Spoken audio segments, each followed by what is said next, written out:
lately I've been going into the vortex very frequently. I have a morning practice where that's the first thing I do every day is I anchor myself in my vortex. And I find myself erupting in such joy, tearful joy, that I actually cry. And when I leave the vortex into my day, I'm just head over heels in love. And a couple of byproducts of this. At the end of last year, I decided, I've been so focused on creating a life to be happy. I said, why don't I just be happy with the life I have today? And I just started doing things to be happy. And I used to be so driven and so focused on creating a business, creating an empire, having a mission and focusing on it. And now all I want to do is play. I go to a sporting goods store, and I've never been much of an athlete. I want to do everything that's in the sporting goods store. I want to kayak, I want to camp, I want to go mountain climbing. I want everything. And I find myself just wanting to play. And I find myself a little uneasy with that, because shouldn't I have the goals? And shouldn't I have... Isn't playing a goal? Well, I had a feeling you were going to say that, because my goal is just to be in joy. I go into the supermarket and the woman says, why are you happy? And I said, just because I choose to be happy. There's no reason other than that. Here's the thing that is the basis of everything that you're saying. Most people who are wanting to set goals think that the setting of a goal and the holding to the goal and the consistent reciting of the goal and the not letting go of the goal is what deliberate creating is. Where creation occurs through the deciphering of life and the exploration of contrast and the launching of the rocket, which is actually the setting of the goal. So the vortex is the holder of all of the goals that you've set and has integrated each and every one of them into the expansive, evolved, vibrational being that you are. So when your attitude is one of playful, joyful, making peace with life as it is, now you're doing the step 3 part that allows the manifestation of all of that. In other words, step 1 is the asking, and you can't help but do that. Step 2 is the assimilation, the collection of all the cooperative components. And that's taking place because it's a universal thing. Your inner being is in on that. Law of attraction is in on that. The cooperative components are being gathered. So when you have the attitude that I'm going to play, or I'm going to be peaceful, or I'm going to be appreciative, or I'm going to look for positive aspects, when you, as you said, anchor yourself in the vibrational resonance of well-being, now you're releasing in that process, releasing resistance, which allows the step 3 part of the equation to take place.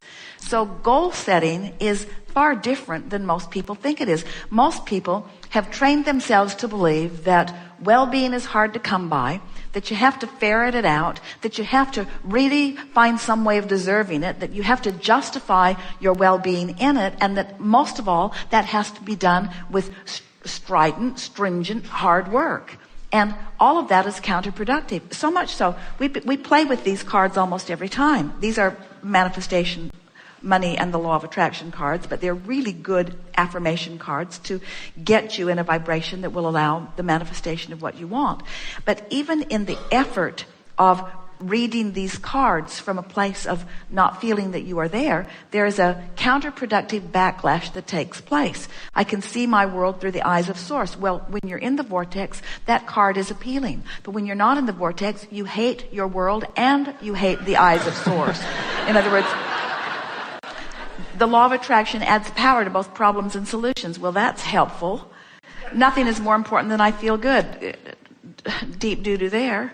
The better it gets, the better it gets. In other words, as you are efforting or setting goals from outside the vortex, there is a digging in and a compounding of and a practicing of, an anchoring of a vibration of resistance, where in the playful attitude there is less resistance. So we would say to anyone who presented us in the way that you just did, that if you understand, and you do, that there are 3 steps to the process, and you are aware of what step you're performing at any given point in time, then there's never anything to be afraid of. In other words, you're not absent of setting goals. You've not stopped defining what you want. You're spending time in the vortex. A playful attitude just means you're not in a state of resistance. But then you said two things that were contradictory. You said, I'm playful all the time, but then I worry that I should be setting goals. And we say it's one or the other. It's not both at the same time. When you're worrying, you're not doing that playful thing you said you were doing. It seems counterproductive. What does? I find one leg is in the vortex and the other leg is in this physical reality. And it's like, well, what am I going to do? And then it's like, then the goals seem to come up because I don't have a plan today. And it well, just... wait a minute. When you say you don't have a plan, you mean you don't know how it's going to be, where it's going to be, when it's going to be, who it's going to be with. Exactly. But are you telling us that you don't know what you want? I really don't have any goals right now. Wait, by saying I don't have any goals, so you don't care about being happy? Well, oh yeah, I've got that goal. I have the emotional you don't care, goals. Yeah. You don't. Well, I have emotional goals. Okay.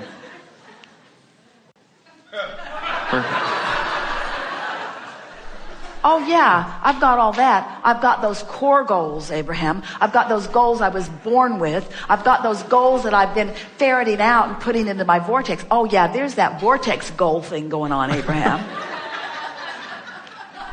But I haven't decided in what way I'm going to deprive myself and suck the life out of myself in order to achieve those goals. I haven't figured out how I'm going to torture myself into compliance with those goals yet. I just want to be happy. What's wrong with me? You got me. Okay. You do have one foot in one world and one in the other, because you still are like a lot of people where you still are believing in struggle. And it doesn't feel to you like you're paying enough of a price when you just want to play, because the mindset of most humans is that you don't play your way into success. And we want you to realize that you could join the ranks. We talked about this earlier or someone mentioned this economic pie that people are wanting to share. And we've been saying to people lately that there's not a finite amount of economy that you're splitting up. There's an infinite amount of economy that's in the vortex.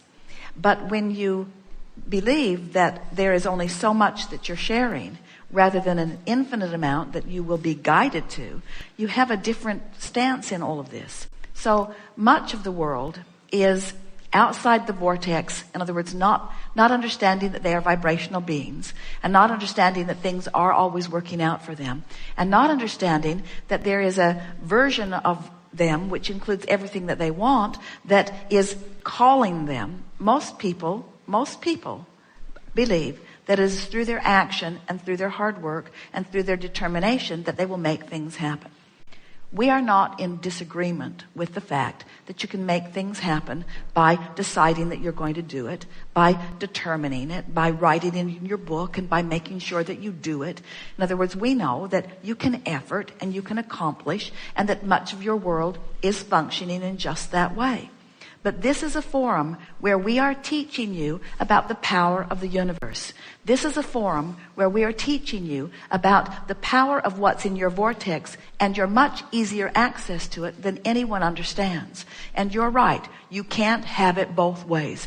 You can't be in the world of struggle, which has limits to how much you can struggle yourself too. Because when you are struggling your way, you're limited by time, you're limited by space, you're limited by how much you can actually physically move around in a period of time.